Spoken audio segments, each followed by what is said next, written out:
Mas como é que o Bloco de Esquerda pode exigir que as empresas em dificuldade respeitem as mulheres que são mães recentes e o Bloco, na verdade, acaba por afastá-las primeiro à frente de outros? Eu vi-o fazer isto numa entrevista com o Paulo Raimundo há uns dias.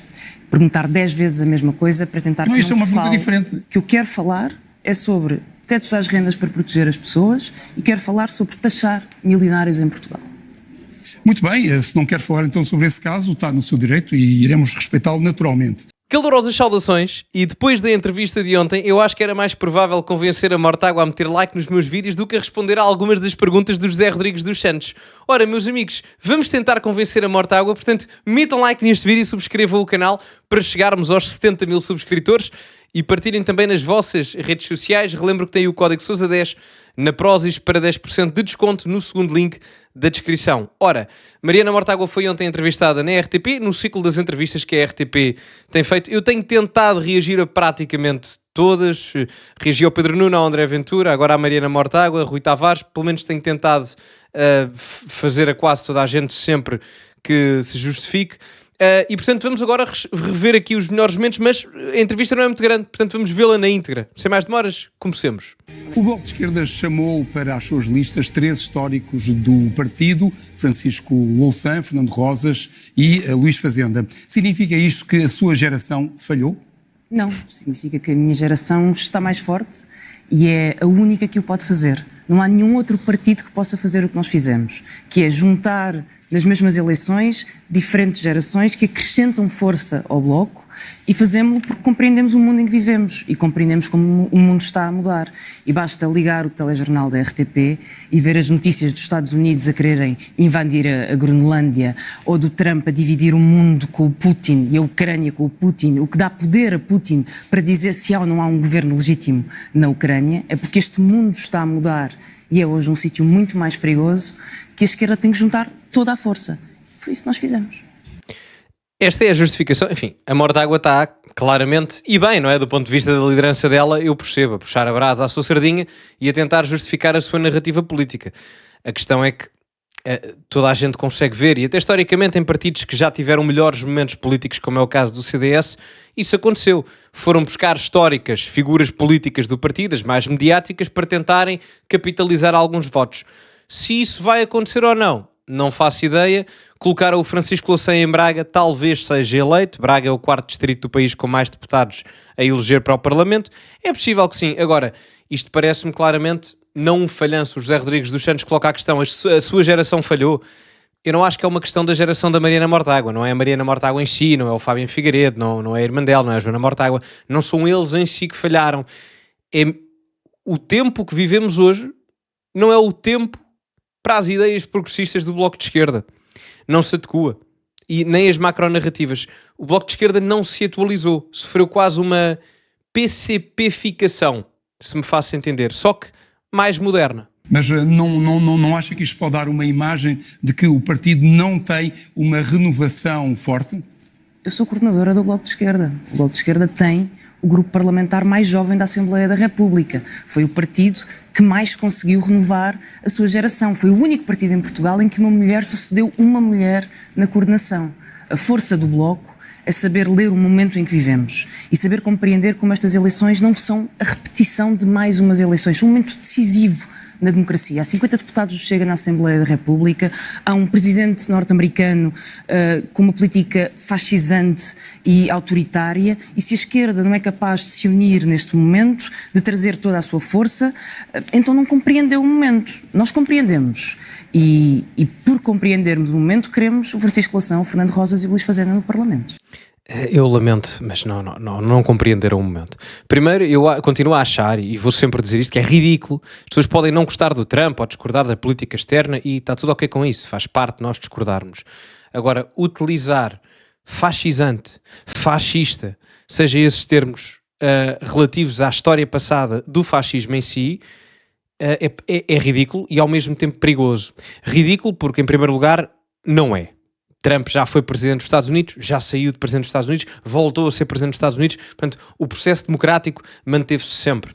Segundo, o fascismo era um regime político que advocava para aquilo que eram as pessoas serem discriminadas diretamente e colocadas em campos de concentração, por exemplo, e serem torturadas.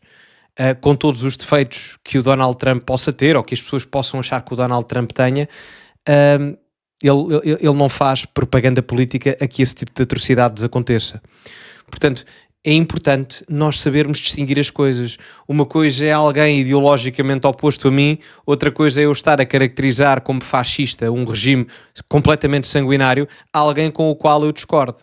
E isto é perigoso, porque quando aparecem os verdadeiros fascistas, os que defendem mesmo o fascismo, as pessoas vão achar que é igual ao Trump. Mas não é. São manifestamente diferentes. Manifestamente diferentes. Portanto, aqui não podia estar mais em desacordo, e em desacordo também quando o Bloco de Esquerda, a Mariana Mortágua diz que o Bloco de Esquerda se atualizou. Não se atualizou, não. Eu dou um exemplo, na questão da imigração. Obviamente que há problemas neste momento em Portugal e na Europa relacionados com a questão migratória. O Bloco de Esquerda continua uma narrativa política como se esses problemas não existissem. Há partidos de esquerda, na Alemanha, por exemplo, de índole progressista, LGBT, etc., que se preocupam com as questões de imigração. O Bloco de Esquerda é incapaz de o fazer. Mas isto seria conversa para alongar, vamos prosseguir. Estamos em período pré-eleitoral, o Bloco de Esquerda parte para esta campanha eleitoral a defender os direitos da parentalidade. Acontece que há 2 meses soube-se que no contexto das eleições de 2022, em que o partido perdeu metade da sua subvenção mensal, o Bloco dispensou 2 trabalhadoras, mães há pouco tempo, uma ainda a amamentar. O facto de o Bloco não ter praticado aquilo que apregoava não fere a sua credibilidade? O Bloco cumpriu a lei, foi além da lei para defender e proteger estas trabalhadoras. E, portanto, a resposta é não. Nem fere a credibilidade, nem consideramos que não cumprimos aquilo que dissemos que deve ser feito para toda a gente. Mas tendo que escolher entre trabalhadores que tinha que dispensar, porque obviamente estava em dificuldades, faz sentido dispensar aquelas que estavam protegidas pela lei em vez de outros que não tinham essa situação de fragilidade? Nós não só cumprimos a lei, como fomos além da lei para proteger estas pessoas. Infelizmente, na verdade, tivemos que despedir e deixar sair metade das pessoas que trabalhavam no Bloco de Esquerda. São momentos difíceis.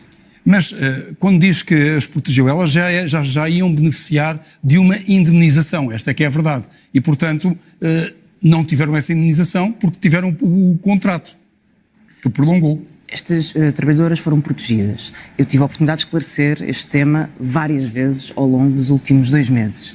E gostava e espero que nesta entrevista possa esclarecer também as propostas do Bloco para as eleições. Claro, mas aqui na RTP, como sabe, não deu nenhuma entrevista para explicar esta situação e, portanto, para os nossos espectadores, essa situação não é conhecida, ou suas respostas não são conhecidas e tem aqui uma oportunidade para as esclarecer. Estou certo que os espectadores da RTP também vêm em outros canais e outros fóruns. Eu espero bem que não.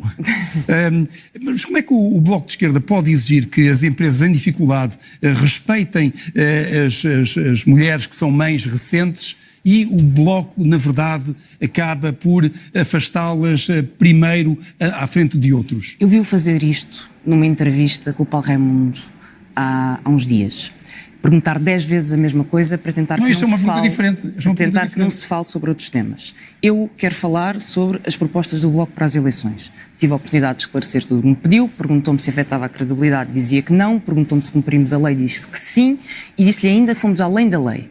Penso que todos os esclarecimentos foram dados. Eu quero usar esta entrevista, canal aberto, na RTP, serviço público, para apresentar as propostas do meu partido e para dizer porque é que esse partido merece o voto dos portugueses nestas eleições. Portanto, não quer falar sobre este caso. Não posso obrigá-la a falar sobre o caso. Não quer falar sobre o caso. Tenho falado muito sobre este caso. O que eu quero falar é sobre tetos às rendas para proteger as pessoas e quero falar sobre taxar milionários em Portugal.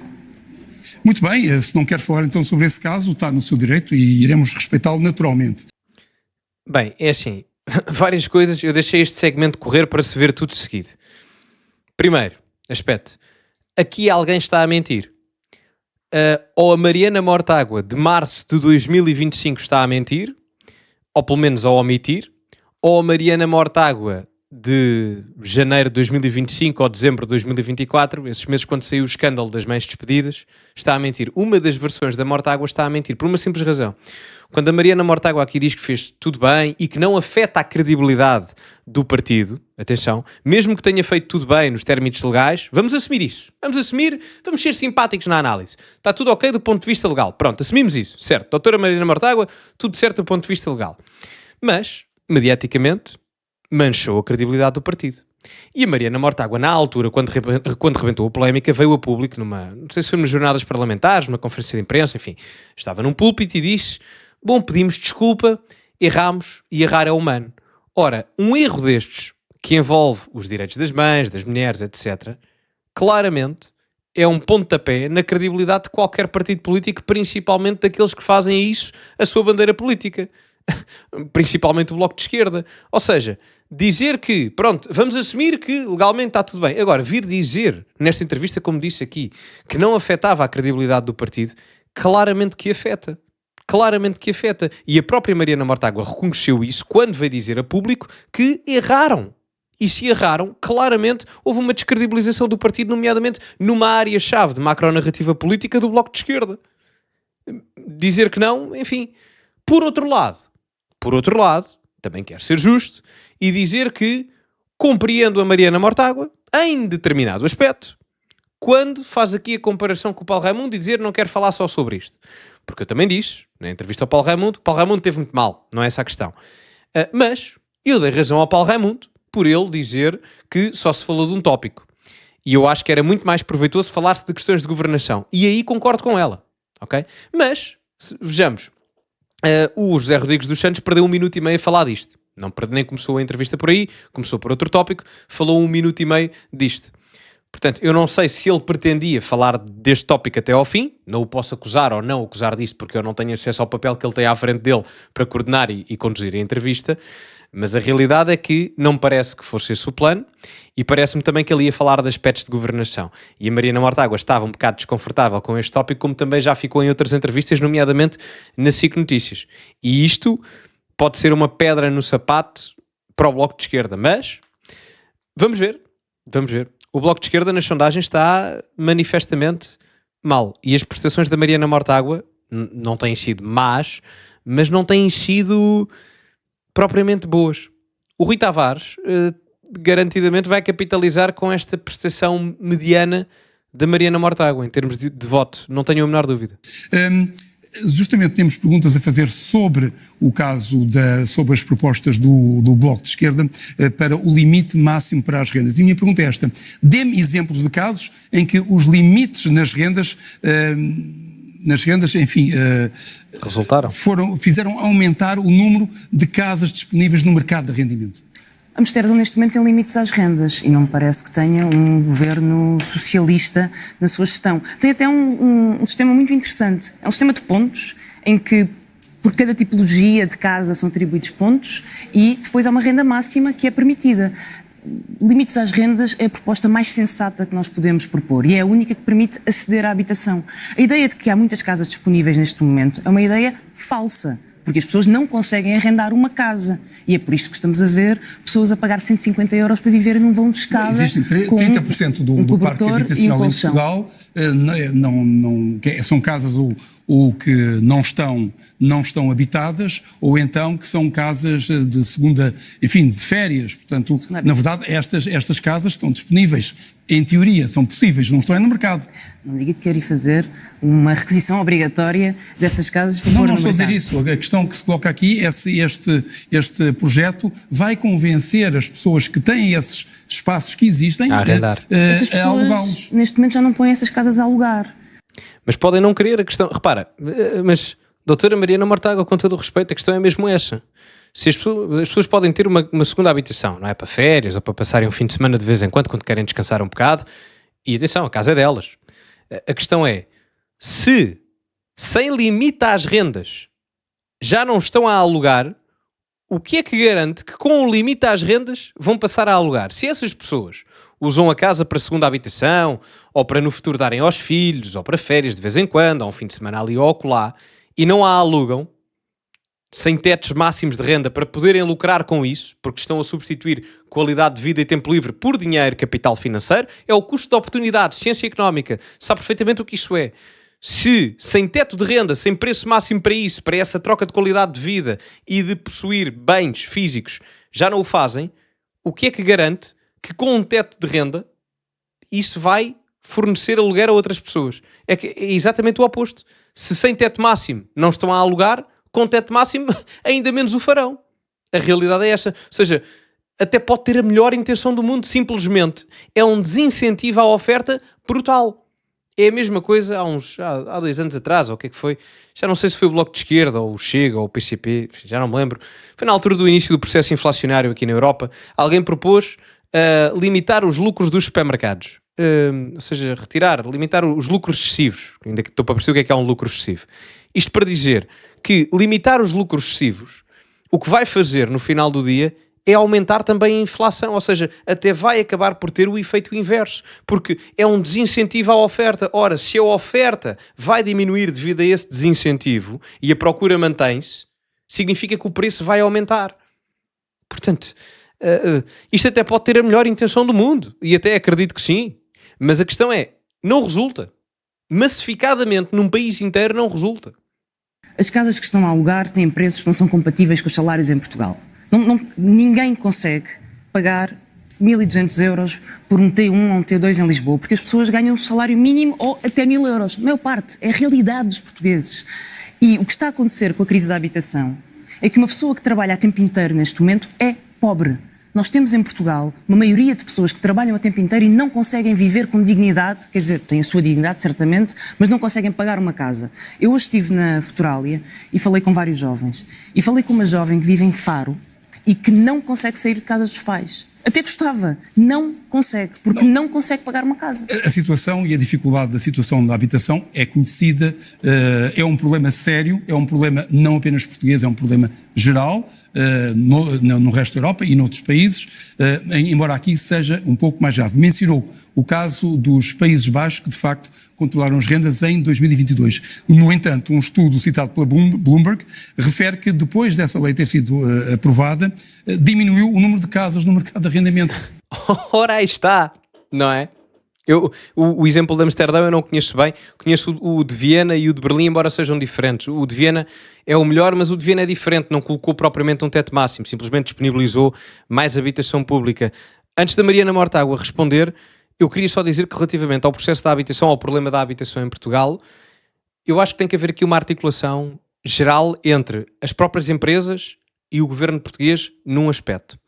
Em primeiro lugar, os construtores também querem ganhar com isto porque há falta de habitação em Portugal. E há vários fatores que influenciam o aumento do preço das casas. O aumento da procura, devido ao aumento da chegada de imigrantes de forma massificada nos últimos anos. Portanto, esse problema a nível de imigração também tem que ser resolvido, qualitativamente e quantitativamente. Depois, outro aspecto é que é preciso mais habitação nova e reestruturar antigas habitações. E isto significa que era muito importante que houvesse isenções fiscais brutais às novas construções para, subsequentemente, aumentar a oferta disponível de habitação em Portugal. Portanto, fazendo estas duas coisas, articulando isto, acho que era um passo importante para se começar e revitalizar habitações que já existem, mas precisam de reestruturação, porque aí o gasto até é menor, para que se possa fazer. E um terceiro ponto, que eu acho que é importante, e é aqui que eu queria falar na articulação dos governos e das empresas, cada vez mais as empresas optam, nos seus trabalhadores, nos seus colaboradores, por trabalharem em teletrabalho ou em regime híbrido. Uma vez por semana vão lá ao escritório, ou 2, ou então regime de teletrabalho total. Enfim, isso é cada vez mais comum. Ora, se é cada vez mais comum, era possível negociar até com as empresas que os trabalhadores pudessem trabalhar exclusivamente em teletrabalho, o que permitia que os trabalhadores comprassem casas mais longe do seu local de trabalho. E isto iria gerar o quê? Uma repopulação do interior em Portugal. Porque há muita gente neste momento que só vive em Lisboa, em Cascais, em Oeiras, em Loures, em Odivelas, no Porto, em Gaia, nas grandes áreas metropolitanas de Lisboa e do Porto, simplesmente porque é perto do seu trabalho e tem que lá ir presencialmente. Ora, se não tiverem que ir lá presencialmente, eu garanto-vos que grande parte das pessoas, se pudesse, comprava uma casa muito mais barata, com uma renda muito mais acessível, uma casa que era melhor, talvez com um jardinzinho, um terraço, uma piscina, que ficam muito mais baratas do que propriamente no centro de Lisboa, a preços inferiores, com uma qualidade de vida superior, e iriam viver para uma zona no interior do país, ou até no litoral, mas mais desertificada, ou Alentejo Litoral, ou uma coisa assim do género, e era uma boa forma de termos o oposto daquilo que aconteceu nos anos 60 e 70 em Portugal. Se na altura, na década de 60 e 70 do século XX, tivemos um êxodo rural, as pessoas a saírem do interior, das aldeias, para irem para as cidades no litoral, agora isso permitiria que as pessoas saíssem do litoral das grandes metrópoles para o interior, e iríamos repopular o interior assim. Isto é algo que pode ser feito claramente. Não em todos os empregos, claro, mas em vários tipos de emprego, nomeadamente do setor terciário, serviço e comércio, isso é possível ser feito. Portanto, é só preciso vontade. Isto são 3 formas que ajudam não a resolver totalmente o problema, mas garantidamente que ajudam a resolver em grande parte. Serve muito pouco as casas que nós temos neste momento no mercado de arrendamento se as pessoas não as podem pagar, que é o que está a acontecer. E por isso temos pessoas a voltar às barracas, a viver nas ruas, temos pessoas que não podem sair de casa dos pais, a viver em casas sobrelotadas. Há uma crise e ela é mais grave em Portugal. Portugal tem dos preços da habitação mais caros da OCDE. É verdade. Ou seja, dos mais caros do mundo. Ela tem razão. Há uma crise que está a empobrecer as pessoas. E nós estamos a olhar para ela e à espera que ela passe por magia. E aquilo que propomos é uma medida sensata para pôr tetos máximos e dizer, aqui, desculpem, mas um T1 não custa 1.200 euros, porque as pessoas não ganham 1.200 euros. É uma proposta que permite que as pessoas possam aceder a casas. As casas que estão vazias, já estão vazias neste momento. E não foi nenhum benefício fiscal que as convenceu, os proprietários dessas casas, a pô-las no mercado. Então, se formos falar sobre casas vazias, eu quero falar sobre como é que podemos mobilizar essas casas para o mercado de habitação, como é que convencemos as pessoas a pô-las no mercado de habitação. Essa é a questão. Essa é a mesma questão. Estas medidas não vão convencer as pessoas. Eu até acredito que a Mariana Mortágua possa ter essa boa vontade. Acredito que sim, genuinamente. Mas isso não vai resolver o problema. Voltamos à velha questão. Todos nós queremos resolver o problema. Creio eu, não é? De boa vontade. Mas isto não resolve. E, aliás, historicamente ficou comprovado que tabelar preços não resolve. Por regra, em 90 e tal % das vezes. Convence. Nós sabemos até agora que os benefícios fiscais não resultaram. Sabemos mais uma coisa, que os fundos de investimento imobiliário têm tido uma política de valorização de casas, em 2023 ou 2024, se não estou em erro, mais 30% de valorização dos fundos imobiliários. Os fundos imobiliários têm, para já, não deviam poder ter casas fechadas em Portugal. Mas não podem impor, uma pessoa só aluga se quiser, não pode ser obrigada a alugar. Se sentir que se não tiver confiança de que pode aumentar os preços se necessário, ou se houver uma violação de contrato, poder retirar o inquilino, acha que as empresas vão fazer esse investimento? A habitação é um direito protegido na Constituição. Sem dúvida, e que isso não é que está em questão. E que está em causa neste momento. E nós escandalizamos sempre mais quando queremos obrigar um fundo de investimento a pôr uma casa no mercado habitacional do que quando vemos pessoas a viver na rua ou a viver em tendas e que trabalham todos os dias. Eu escandalizo-me com as pessoas que vivem em tendas. Como é que se convence esses fundos a fazerem isso? Se as condições não lhes agradam? O IMI para casas de volutas não é aplicado como devia ser e pode ser aplicado. Pode haver regras diferentes para fundos de investimento imobiliário que não podem ter casas fechadas para especulação. Não podem. Nós temos a maior crise. É o mesmo que termos uma pandemia e ter hospitais fechados porque os donos dos hospitais entendem que as pessoas devem morrer à frente do hospital. É isto que se está a passar na crise da habitação. E é por isso que é preciso ter regras para conseguirmos aumentar a quantidade de casas e baixar o preço das casas.